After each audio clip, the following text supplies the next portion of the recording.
2003 में cap केनावेरल Florida से एक रॉकेट लॉन्च किया गया। इसका डेस्टिनेशन मार्स यानी मंगल ग्रह था और यह एक रोवर ले जा रहा था जो असंभव को संभव करने की क्षमता रखता था। उसका नाम था स्पिरिट। इसे 90 सोल तक चलने के लिए डिजाइन किया गया था, फिर भी ये 6 साल तक चला। सोल का मतलब मंगल ग्रह पर एक सौर दिन होता है जो 24 घंटे 39 मिनट और 35.244 सेकंड लंबा होता है। यह रोवर मंगल की सर्दियों से बचने के लिए डिजाइन नहीं किया गया था, फिर भी इसने 3 सर्दियों को सहन किया। यह विनाशकारी धूल के तूफानों से बचने के लिए डिजाइन नहीं किया गया था, फिर भी यह कई तूफानों से बच गया।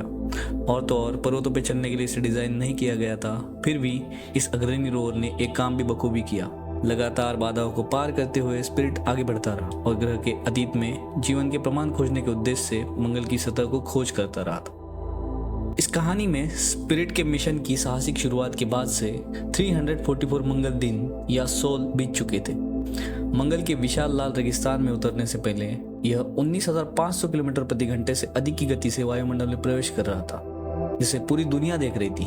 हालांकि शुरुआती दिनों में रोवर को अपने सॉफ्टवेयर और हार्डवेयर के साथ समस्याओं का सामना करना पड़ा, जिसने इसके मिशन को खतरे में डाल दिया। लेकिन यह मंगल की हजारों तस्वीरों को साझा करने और यह साबित करने के लिए कि मंगल पर पानी है, अपनी 90 सोल की जीवन सीमा पर डटा रहा। स्पिरिट अपनी यात्रा में हस्बैंड हिल के शिखर पर पहुंचता है और उस क्षेत्र की ओर बढ़ता है जिसकी नासा को कभी उम्मीद नहीं थी। प्रणाम मित्रों, मैं हूं डॉक्टर महेश और आप देख रहे हैं खगोलियम एस्ट्रोनॉमी। इस वीडियो में आगे हम स्पिरिट लैंडिंग की 21वीं सालगिरह के मौके पे उसकी प्रमुख खोजों को उजागर करेंगे और अंत तक अपने विश्वसनीय रोवर को फॉलो करेंगे। यह यात्रा प्रतिकूलताओं के साथ साथ वैज्ञानिक खोजों से भरी हुई है, जिसकी विरासत या लेगेसी हमें आज भी प्रेरित करती है। मंगल ग्रह पर आने के 20 साल बाद स्पिरिट अब अपने वैज्ञानिक उपकरणों के साथ हस्बैंड हिल की ढलानों पर शैंपेन नामक एक चट्टान का अध्ययन कर रहा था।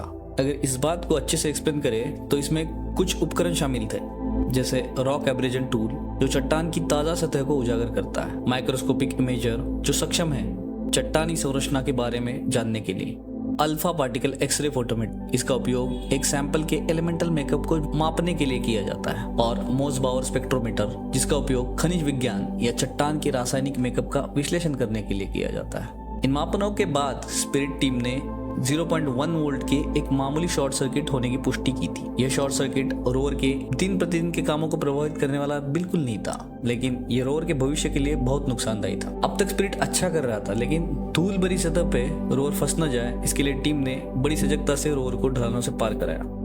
वातावरण में धूल बढ़ने से सोलर पैनलों पर एक परत जम गई थी।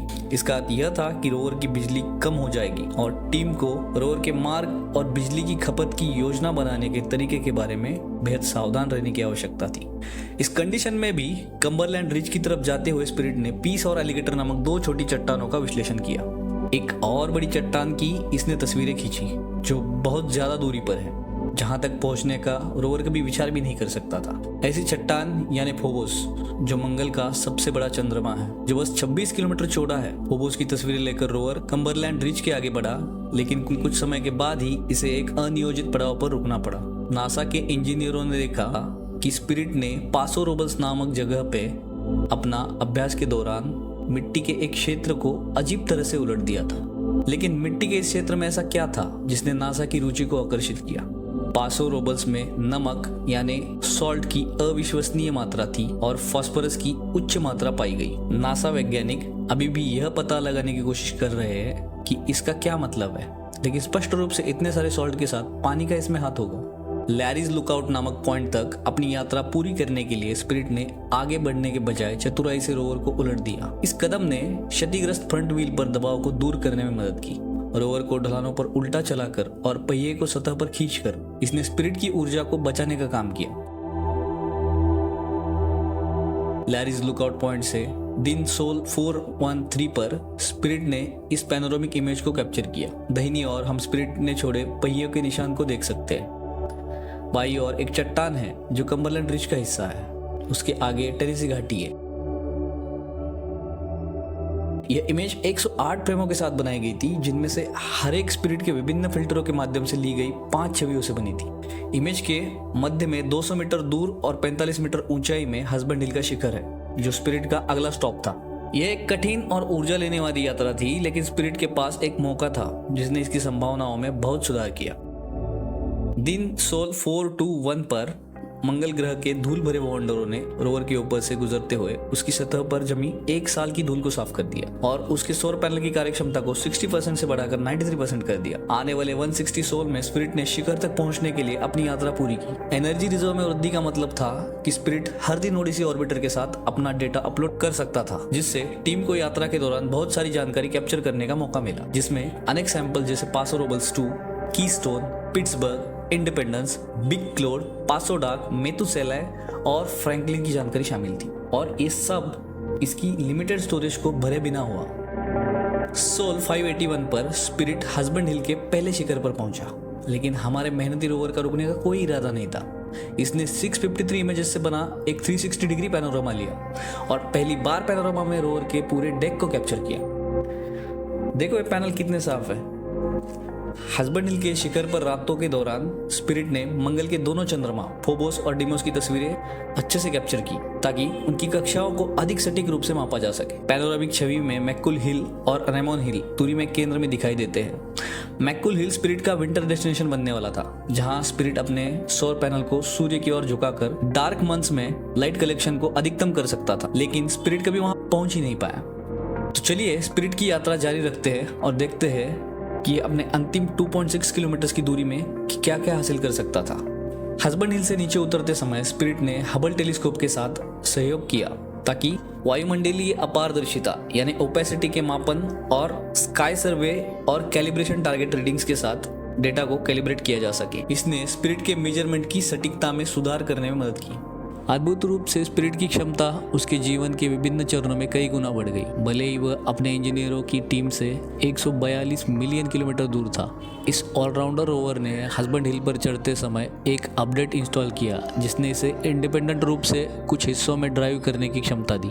सोल 1067 पर एक अन्य अपडेट ने स्पिरिट को यह निर्णय लेने की अनुमति दी कब और कैसे इमेजेस को अपलोड करना है और कब चट्टानों की जांच के लिए अपने रोबोटिक हाथों का इस्तेमाल करना है। जैसे जैसे स्पिरिट मैच्योर हुआ उसे स्वतंत्रता मिलती गई। हस्बैंड हिल से उतरते समय हालांकि एक निर्णय ऐसा था जिसे नासा की टीम ने लिया, 2 चट्टान कोमांची और मायामी, इन दोनों में से एक का विश्लेषण करना था। इसमें कोमांची को चुना गया और यह एनालिसिस के लिए एक समृद्ध विषय साबित हुआ। सोल 690 पर स्पिरिट ने खोजा कि कोमांची 1/4 मैग्नीशियम आयन कार्बोनेट से बना था, जो मंगल पर पहले एनालाइज की गई किसी भी चट्टान की तुलना में लगभग 10 गुना अधिक था। कार्बोनेट्स मंगल के जल वैज्ञानिक इतिहास को समझने में महत्वपूर्ण है क्योंकि ये पानी की उपस्थिति में बनते हैं लेकिन एसिड से घुल जाते हैं, इसलिए इनका उच्च स्तर पर पाया जाना संकेत था कि मंगल के इतिहास में पहले ऐसे अधिक न्यूट्रल और अनुकूल जल सरोवर हो सकते थे जो प्रिमिटिव जीवन के लिए घर हो सकते थे। यह एक बड़ी खोज थी। आगे स्पिरिट ने थकान को नज़रअंदाज करते हुए अपनी यात्रा जारी रखी और सोल 744 पर अपने अगले चेक पॉइंट होम प्लेट पर पहुंच गया। होम प्लेट में परतदार और मौसम से प्रभावित चट्टानें थी, जिसमें यह विशेषता भी शामिल थी जो बाहरी हिस्सों में पाई गई थी। इसे बहते पानी के अलावा किसी और चीज से आकार लिया हुआ कल्पना करना मुश्किल है, लेकिन यह समय का प्रवाह था जो स्पिरिट को भी आकार दे रहा था। मार्च 2006 में जब स्पिरिट मैक्कोल हिल की उत्तर की ढलानों की ओर बढ़ रहा था तो इसका एक पहिया खराब हो गया। पृथ्वी पर JPL टेस्ट सुविधा में एग्जॉस्टिंग परीक्षणों के बावजूद उस पहिए को फिर से चलाने में सफलता नहीं मिली। अब स्पिरिट केवल दाहिने आगे के पहिए को घसीटते हुए ही आगे बढ़ पा रहा था। मंगल का सर्दी का मौसम भी आने वाला था और जैसे जैसे रोशनी कम हो रही थी वैसे वैसे स्पिरिट के एनर्जी रिजर्व भी घट रहे थे।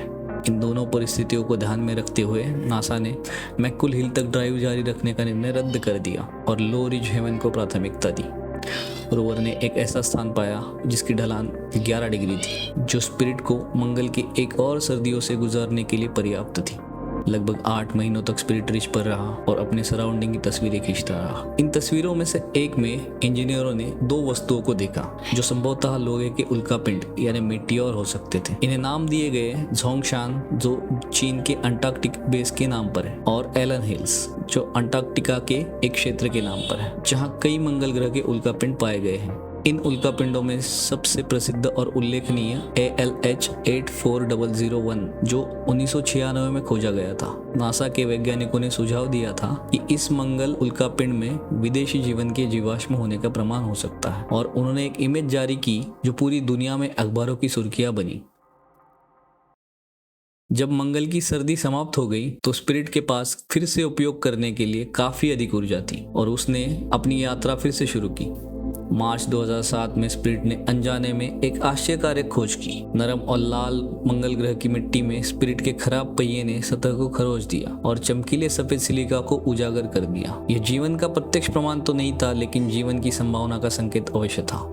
जीवन की उत्पत्ति के बारे में जाने तो गहरे समुद्री वेंट्स और ऐसे क्षेत्र जहां पृथ्वी की क्रस्ट के नीचे से गर्म गैसें और सामग्री सतह पे आती है, इनमें से कुछ जीवन की शुरुआत के लिए संभावनाएं पैदा करते हैं, जबकि अन्य जीवन को बढ़ाने के लिए एक सुरक्षित आश्रय प्रदान करते हैं।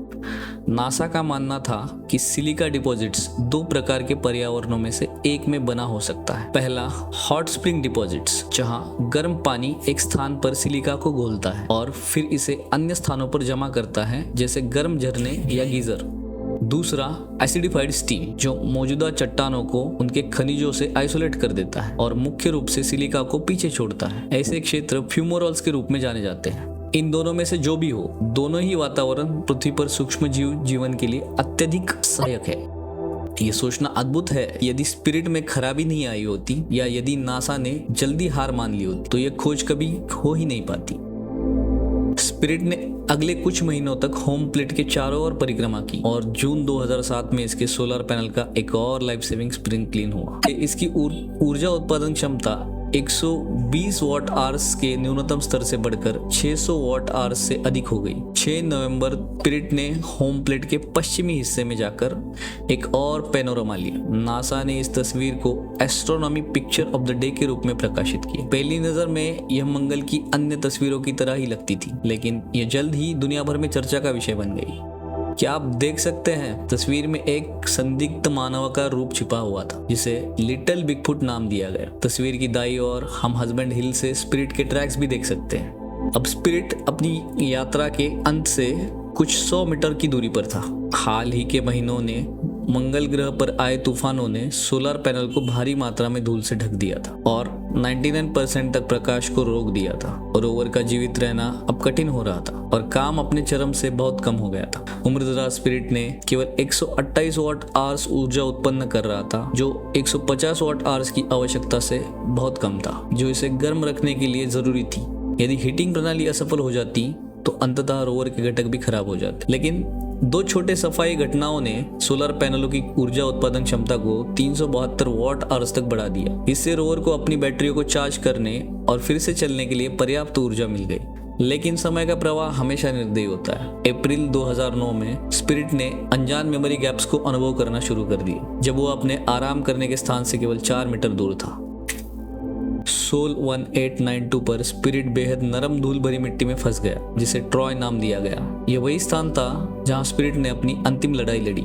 इसके पहिए के नीचे जीरोसाइट नामक खनिज पाया गया, जो आयरन सल्फेट का एक प्रकार है। जीरोसाइट की चिपकने की क्षमता बेहद कम होती है, जिससे पर्याप्त घर्षण पाकर आगे बढ़ना असंभव हो गया। पृथ्वी पर जेपीएल ने रेत से बचने के लिए कई तकनीकों का परीक्षण किया, लेकिन कोई सफलता नहीं मिली। सोल 2155 पर नासा ने इस मिशन को एक स्टेशनरी रिसर्च प्लेटफॉर्म के रूप में पुनः वर्गीकृत किया। यहाँ रहते हुए हमारे रोवर ने वातावरण का मापन किया और कई तस्वीरें ली, जिनमें ट्रॉय से ली गई इसकी अंतिम पैनोरामा भी शामिल थी। स्पिरिट अभी भी मिट्टी का अध्ययन और परीक्षण कर सकता था, क्योंकि उसका रोबोटिक हाथ पूरी तरह से कार्यशील था। स्पिरिट को अपनी बैटरियों की अच्छी स्थिति बनाए रखने के लिए बिजी रिसर्च प्रोग्राम की आवश्यकता थी।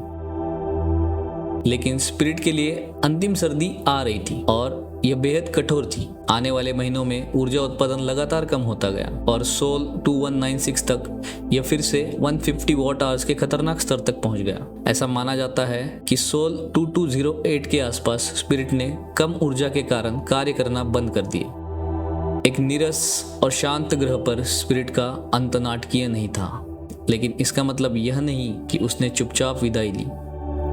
जो लोग कभी स्पिरिट की लैंडिंग देख रहे थे, वे इसे अब भूल चुके हैं। स्पिरिट होम प्लेट के किनारे अकेले 2 टूटे हुए पहिए, खाली बैटरी और वैज्ञानिक खोजों की विरासत के साथ थम गया। अपने 2088 सोल्स के जीवन काल में स्पिरिट ने 7.7 किलोमीटर की यात्रा की और पृथ्वी पर 1,28,000 से अधिक इमेजेस भेजी। इसका मिशन एक बड़ी सफलता थी, जिसने मंगल पर पानी के इतिहास और जीवन की संभावना को समझने में योगदान दिया, और परसिवरेंस रोवर इसकी यादें साथ लेकर चल रहा है। स्पिरिट की कहानी हर बाधा को पार करने की थी। स्पिरिट और अपॉर्चुनिटी दोनों रोवर्स ने उस 7 वर्षीय लड़की सोफी द्वारा दिए गए नामों को पूरी तरह से जिया, जिसने अपने बचपन के संघर्षों और आशाओं से प्रेरित होकर ये नाम चुने थे। जैसे ही स्पिरिट के आंतरिक हीटर बंद हुए, वह मंगल के तारों से भी भरे आकाश के नीचे जम गया। उसकी कहानी उसी जगह खत्म हुई जहां शुरू हुई थी। उसी सोफी के शब्दों में हम भी विदा लेते हैं। It was dark and cold and lonely at night. I looked up at the sparkly sky and felt better. I dreamed I could fly there.